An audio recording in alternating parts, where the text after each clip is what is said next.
Hello, welcome once again to the Mind series. I'm Dr. Ryan Thompson. I'm the director of Mind Matters Clinic. And with me today is Linda Swedlin, my colleague. And together we'll be talking essentially the part 2 of executive function. A brief description of what executive function for those that missed the first episode. Executive function is higher level reasoning of the brain. So essentially you take all the thoughts, impulses, sensations of the brain, and then you try to organize and do something with them. Executive function basically includes things like reasoning and judgment, processing of information, and then doing something with it. So it's that ability to take all that information and do something. There are 7 different categories within executive function that we've chose to use, though different people may just define it differently. We've decided on just the 7 categories, and we'll be addressing each one of those things. The 7 categories we're talking about are planning, organization, time management, something called working memory, something else called response inhibition, or the ability to not react or respond to something, emotional regulation, and something called cognitive flexibility.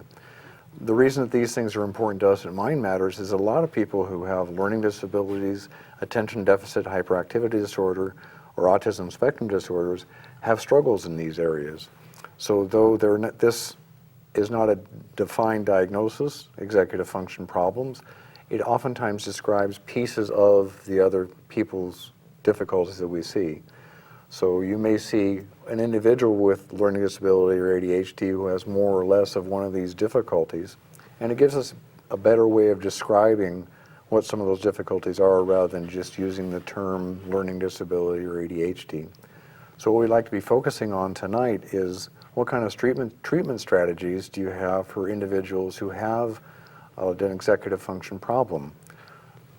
Before I hand things over more to Linda, I'd like to mention that many of the things that you use to treat the underlying conditions, such as ADHD or the learning disabilities, can help with areas of executive function. That can include certain brain training processes and programs that we use, one being Fast Forward. Another potential one's called CogMed, which is a computerized program. And also then the underlying things or anything that's going to improve brain function, which can include exercise, a proper diet, certain supplements and things like that. Anything, again, that may help with brain function may help with executive function, since it's obviously part of the brain. So there's a lot of overlap that if you treat the underlying condition, you're going to improve the executive function. But more specifically, if you bring in a family or an individual and they have this area of struggle, what kind of specific tools might be able to do for that individual? And that's what I'd like to have Linda speak to this evening, is to talk about what would you do with an individual if they came in and they had one or more of these areas of executive function difficulties that we've identified through their assessment, and they say, okay, I have this trouble in this area, what would I do? Okay, well let's talk generally before I get specific with the individual executive function skills. I think we can divide the interventions into 2 main categories. There's environmental interventions, and I think the 3 main ones there are you can change the physical or the social environment. Obvious ones would be, where the child sits in class. You could move them to a place that's not quite as distractable, where they're not as distracted. You can rearrange your own workspace if you find it's very cluttered or you're distracted by looking out in the yard. So that's changing the physical environment. You could also change the nature of the task. You could make it shorter. You could chunk it, make the steps very clear and short, attach timelines to them so you know how much time you should spend on each one. So that's changing the task. You can change the way the cues are provided or the direction. You could make it more visual. You could use checklists, schedules, rather than just lots of oral direction. So those are the environmental changes or strategies that we could use, and we'll talk specifically about those. There also are interventions at the level of the person, and I think the biggest one, the one that we want to address at Mind Matters, is teaching ways to develop an individual's executive skills. And that means through direct instruction, after we've identified what the weak areas are, is directly instructing, you define the problem, you set goals, you use your executive functions to achieve your goal, which is to hopefully improve the individual's executive functions. Which oftentimes would include then, if you teach somebody how to do something and they do it in a repetitive way, then it becomes a habit or a very familiar way of doing something, which then means that the next time they set out to do it, that they're much more capable of doing it. Absolutely. I'm going to mention that too. So I think we're going to directly instruct, but we also want to make sure that we're motivating the individual to use their executive function skills. And that might mean initially, especially for a child, that it's external motivation. There has to be some sort of payoff for doing this, especially if for a long time they haven't had to organize or plan because mom has been doing it for you this whole time. That's pretty easy. So we have to make sure that's reinforcing somehow. Okay, so that's kind of the general. Now let's take some of the executive functions and talk about some strategies. I want to start with working memory because I think it's just so critical, and it really drives a whole lot of the other executive functions. And again, can you define working memory for those that didn't hear it last Yes, time? I can.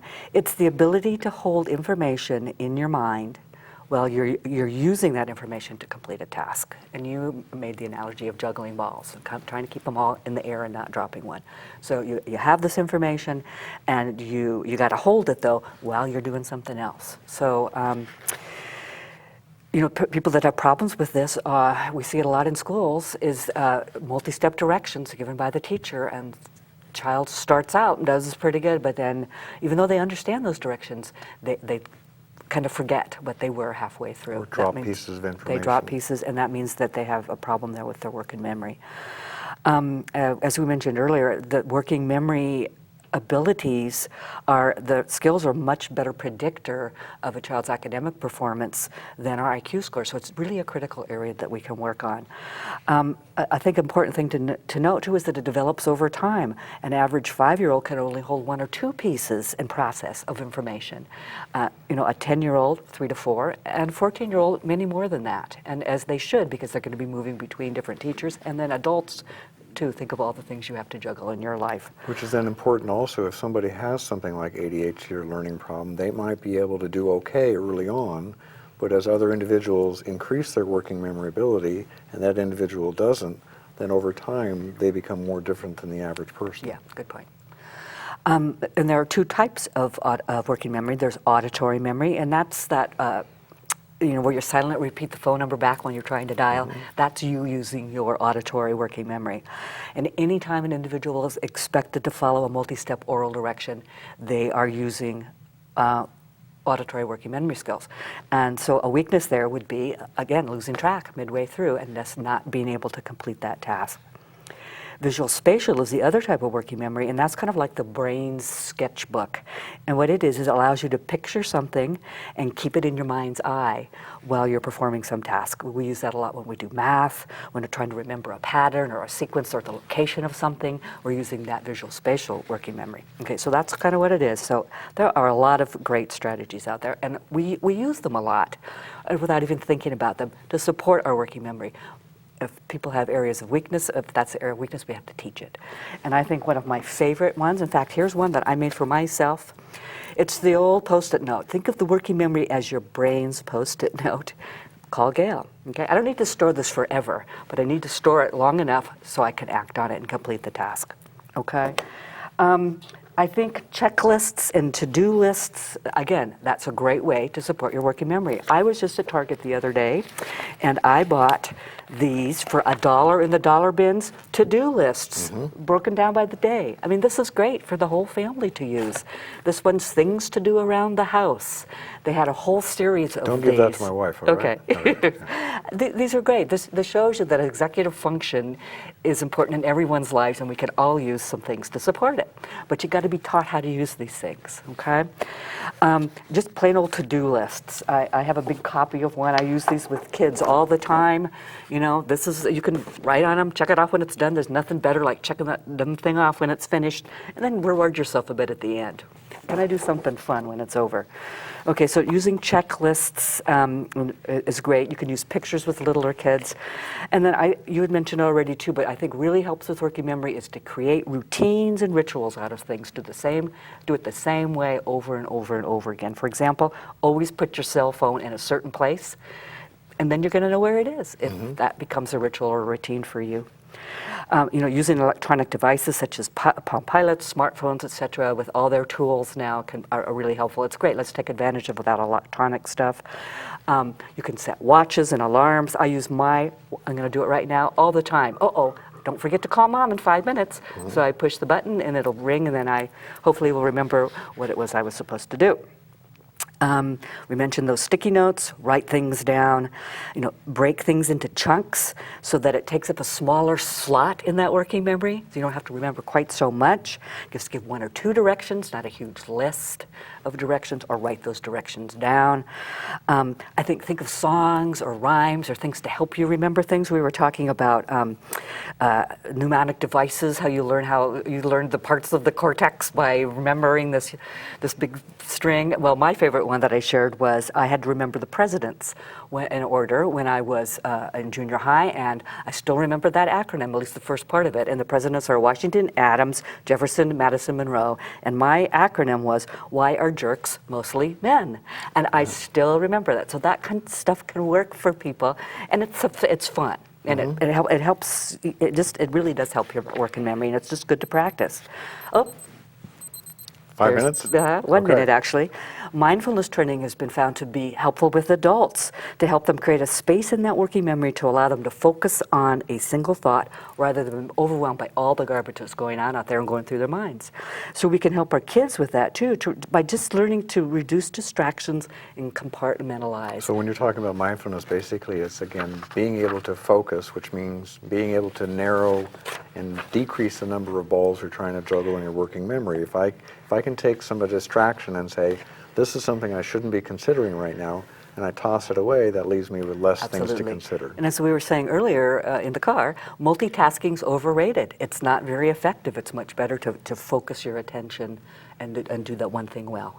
So. And as we mentioned in the car, there was also the study that people who thought they were doing great with multitasking, when they've actually studied them and find out how productive and efficient they are, they do dismally. It's not a very good process. Okay. So people think they're doing better than they are. It's a good point. I think, play games with yourself and with your kids, with yourself, for yourself, with your spouse. Grab a magazine and have a child in 30 seconds circle all the letter A's that they can find. This kind of quick visual scanning is linked to working memory. I just read that in a research study. You're on a road trip. Notice the first 5 cars that pass you, and then say them backwards. Again, what research has found is that remembering something in a backwards sequence is a key feature of working memory. So play all those fun games. Do that concentration game. Helps with the visual spatial memory, where you have to remember where the 2 birds were as you flip them over. Okay, there's lots of fun ways to work on your working memory. Okay, so let's move on to, we ready? Let's move. Okay, I'm going to clump planning, organization, and time management because they really are tied together. You need to do really all 3 to accomplish a goal. They are planning, which is the ability to create a roadmap to reach a goal. And I think our job is, for our kids and for ourselves, is to give yourself future glasses so you can see what it's going to look like when it's done. I think lots of times our plans fail because we really don't know exactly what it is we're trying to achieve. Okay, organization then is the ability to arrange things, events, things on paper into some sort of system so that you can use that as part of your plan. So we're going to talk about that a little bit, and then time management is the a capacity to estimate, complete tasks in a given amount of time. So they all really tie together if you really think about it. But let's take them one at a time and talk about planning. I think first of all, have a plan, have a schedule. Also at Target in the dollar bin, this. You spent $5 already. This is a calendar, places to write, and then there's all these other little to-dos for the month, notes, what's important. We all have this kind of stuff. The thing is, use it, make it fun, put it where your whole family can use it, put all sorts of things on it, make it really meaningful. So that you can look forward to things. Oh, we're going to go on that trip. We better plan for that. Has anyone called to make the reservations for the hotel? It just really is a good way to help with your planning. And again, if you take something like that and you write it down on a list or a place like that, that's one less piece of clutter you have to have up in your head with all those balls that you're trying to juggle. You have one less thing then you can set aside. You say, okay, I can put it there because I can pick it up later. Perfect. So that's a way of doing that. Use planners. A lot of people are using their phones or palms, adults. I still use the old-fashioned planner. A lot of schools require kids to use certain kinds of planners. They should really be using planners to track when assignments are due. There's lots of things, and it's really good. A lot of teachers require kids to do that. That's great, but a lot don't. So if they don't, help your child find a planner that works for them. They're very inexpensive. You can get them all over the place. TJ Maxx for just a couple of bucks, and help them learn how to use it. Make it fun, and model it yourself by using a planner yourself. And again, that's one of those things that the challenge is obviously being able to do it over time. And so making sure that it continues to be something that the child or the individual has an incentive to continue to use, because that's where that habit or that process comes into play. That if they use the planet for a week and they're done, it's not going to work out. Absolutely. And so yes, it's something, and again, it's something that needs to be rewarded, so that it does continue to be motivating. And I think too, if people start using planners more effectively when they see the results, I'm getting that stuff done, I'm getting it turned in, I'm getting good feedback, that can be rewarding as well. So a natural consequence that things go easier. Yes. We talked about having a future glasses on so you can see what that goal is. I went to a training not long ago that I really liked the way she did plans, and I'm going to see if I can show this to you. The yellow section of a plan is the get ready. You have to have the stuff you need to complete your plan. What are the materials? All of that. Oh, wrong camera. Where am I? That way. Okay. The doing. What are the steps to complete it? And then what does it look like when it's done? That's the piece a lot of us don't have. Well, it'll be a 10-page paper. It'll be this completed project. So with younger kids, you can take pictures of all this stuff and put it in here so that they can see the progression of the plan. This one is attaching some time management to it by having this little clock face here. You can put when are you going to start, when are you going to end. Let's have a halfway checkpoint so we see if you're on track with what you're doing. I like it's visual. It helps people see that a plan really, is something that's kind of tangible. With again, the end being what is it going to look like when it's finished? Okay, and the things that go in here would be like, say, a recipe. Here's a recipe I used with some kids. Here's the step to get it done. Okay, but it doesn't have to be this fancy or elaborate. You could just have this as a template and just write these things down. And it's nice to even do this in your own head as an adult. Okay, what do I need? Okay, what are my steps going to be? Now, how will this be when it's finished? Okay. So what is it I need? Have a picture down the road, and then the tools that I'm going to need and the process in between. Yeah. Okay. I like it. It's nice, it's simple, it makes sense. Okay, organization, again, really tied to all this plan. You have to be organized. You have to have all your stuff in order to get started on it. So again, the ability to arrange things in a system. We talked about the backpack biopsy. That's a good test for determining whether, or look at somebody's work area in an office, a good test to see what their organization skills are like. Again, you want to teach them a system. Teach a system. Now, this same conference, I really like this. For example, those backpacks can be a big mess. So make it visual. And this should be, though I just pulled it off the computer, your kid's backpack, okay? And then what does it look like? Okay, help me. Oh. That camera. Okay. There's going to be books in it, my tracker, my notebook, you know what I didn't have in there is my planner, my lunch, my shoes for PE today, and it might be cold, so I need a sweatshirt. So you're going to take a picture of what's going to go in the pack, and maybe even show it packed. Checklists are great. You're going to include that too. But again, we're trying to create that mental image of what does finished look like. A packed pack, it's the done part of the plan. What does it look like? Okay. So again, I really like this idea. You can use this for a lot of different things. You know, a lot of our kids and adults do have a really hard time organizing their stuff at school. You know, I mean, especially their notebooks. It's pretty individualized. Some systems work for some people and not for others. When I was just in the high school, a couple of high schools last week, I noticed most kids now are going back to a notebook, just like my school days, and you know, with the little dividers and for each subject. You know, everybody wants to fit in, so maybe, but what I think the key is find a system that works for your kid, have them involved with you in figuring out what that is. There's a lot of great books out there for kids on how to organize. Strategies for Organization by Michelle Garcia Winner. This one's for teens, Where's My Stuff? The Organized Student. And what all these have in common is just lots of fun ways to organize yourself, and they're geared for students, and particularly kind of older elementary, middle school, high school kids. Which brings up, obviously, that any strategy that you develop for an individual, it has to be age appropriate, and that then has to be modified as they get older. So what works in second grade is not going to work in fifth grade, and it's not going to work in high school. So it's a constant process of, it has to be an evolution. So it's not a single time or a single event. It's something that's modified over time. Absolutely. Right? And you know, I think the one thing that's key that all these books say is that the system does have to have some necessary components. A place for unfinished work, the work that you're still working on, your homework, for example, and place for the completed work. So many of our kids, you know, they're working on their homework, they do it at home, mom saw it, but it never makes it to school somehow. It just disappears into the abyss of that backpack, maybe. So, you know, a place for completed work and a place for handouts. And again, that's going to change with the different grades. For example, this is another system used by a lot of high school kids, a folder for each class.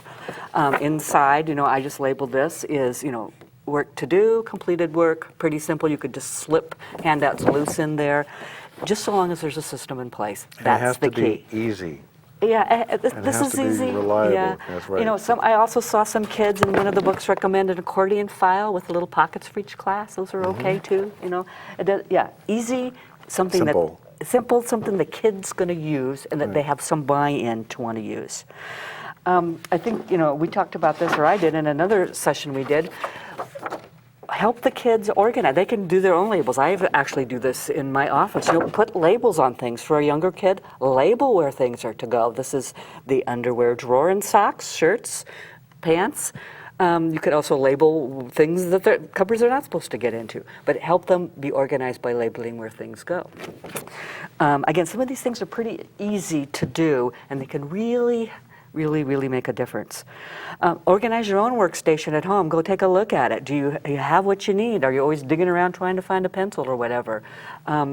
Is it just a big, you know, mess? Are you distracted by what's out the window? You can use these same things on yourself by taking a look at it, and it might affect your productivity level if you kind of clean up your act a little bit there. And sometimes adults also find just getting help from somebody who is pretty organized, they can sometimes help them declutter their environment or their desk or something like that, and then try to develop tools, because most of the time, especially in adults, you'll find that they'll start doing something and it works pretty well, but then it starts to deteriorate, and then sometimes they have to kind of reinstitute it, and sometimes get help from somebody who has a better idea of how to organize. You're right, and also adults too need to be rewarded for this.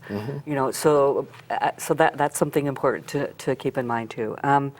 I already shared with you some of my books. I think another critical thing here, and you already had mentioned it, is you need to schedule weekly times to clean and organize your pack. You know, you just don't do it once and it's going to stay that way. Or to go through your notebook, or to clean off your work area. Put those on your calendar. Everybody's going to, you know, organize their work area, their homework station, etc. Make that part of your routine so that it just becomes something you do. And again, if you're doing that as a parent, then trying not to make it a time to catch the child not doing it, but being able to assist them and making sure their system's working for them. You're so good. So it's all the attitude. All have to It do with is, attitude, yes. Yeah, we want this to be fun and to be reinforcing too. So it needs to be positive. Time management, of course, is tied into all of this. It's the yikes, the capacity to estimate, allocate time, which I'm not doing very well here, to complete a task within time constraints. Again, use schedules, impose limits, and provide reminders. Oh, you've only got this much time left. Use timers. This is a visual timer, if I can get it to work here, that shows how much time is left. Okay, we have 10 minutes to complete this task. And you can see it, and then it'll ding as well. Regular timers work fine, things like my watch. I think using an analog clock is really good. That's this kind of clock rather than digital, because it does show the passage of time. You can mark it as I did here. Okay, here's when you're going to start your homework. I want you to do a check-in halfway through to see how you're doing, and this is when you should be done. Practice estimating the passage of time with kids, doing fun things. Okay, how long does it take you to get dressed in the morning? Let's time. What do you guess? Well, let's time it. How long does it take you to eat your breakfast? What do you guess? Let's time it. Make it fun. Again, practicing all this stuff is going to ingrain it in your kids and in you, too. I think a lot of us underestimate how much time we're going to need to complete tasks. So it's a nice thing just to do yourself from time to time. As usual, I'm running out of time. My last area, though, is emotional regulation. And that is the ability to modulate your responses by bringing rational thought to bear on your feelings so you can control those impulses. And, kids who blow up are frustrated easily, adults, too, who have anger management issues. This means they're having difficulty with that emotional regulation. I think the big thing here for adults and kids is you got to learn the signs of stress and your personal triggers, okay? You got to learn what sets you off. And then you need to learn some coping strategies such as relaxation techniques, ways to take a break so you can regroup, and teach those to your kids too. There's, again, some great books out there. The Relaxation and Stress Reduction book for kids. Contact us at Mind Matters. We have lots of materials. We'll be glad to talk to you about this stuff. And there's lots of good stuff out for adults as well. Again, you need to recognize what it looks like when you're starting to escalate or get stressed, and what are those strategies you can use to get back on track again. I think we're running out of time. Do you have some things you want to say here? No, I just say that when you talk about emotional regulation, it is that ability to anticipate things sometimes, so that if you frequently have a problem when you enter into a certain situation, you're able to anticipate it and then try to predict it, then try to think ahead to how I might respond differently next time. So trying to coach kids and adults that way, that helps. That's a great idea. I think we're about done here. Anything else we want to say about this? You zipped through that I fast. did, because I thought I was running out of time. Yikes. Okay. We were afraid we were going to do this. Now you don't have enough time. Okay. Okay. What I would say is that when you look at all of these things, and you did go through some of these kind of fast, it's being able to try to pick one or two of these things, not try to overload the system. Absolutely. So if you are an adult and you're working with a child or you're working with another adult, don't try to address all of the executive functions at the same time. Otherwise, you will overwhelm yourself and everybody around you. And your child. And you will fail. And then you will give up the whole project and say, I'm never doing that again because it's a waste of time. So pick one thing, maybe pick two things, and once that's been instituted and working, then you go ahead to the next thing. So you add things sequentially, one thing at a time until you see improvement over time. And so that, again, will maintain that encouragement to continue to do it. If a child or an adult sees that, then again, that's an incentive all by itself to saying, okay, I like this process, I'm seeing the benefit, therefore I want to continue on in a sequential way to do it. So that's part of the motivation all by itself. So that will conclude our discussions on executive function. There's obviously a lot of resources are available, so come to us and we can give you some more information. Thanks a lot.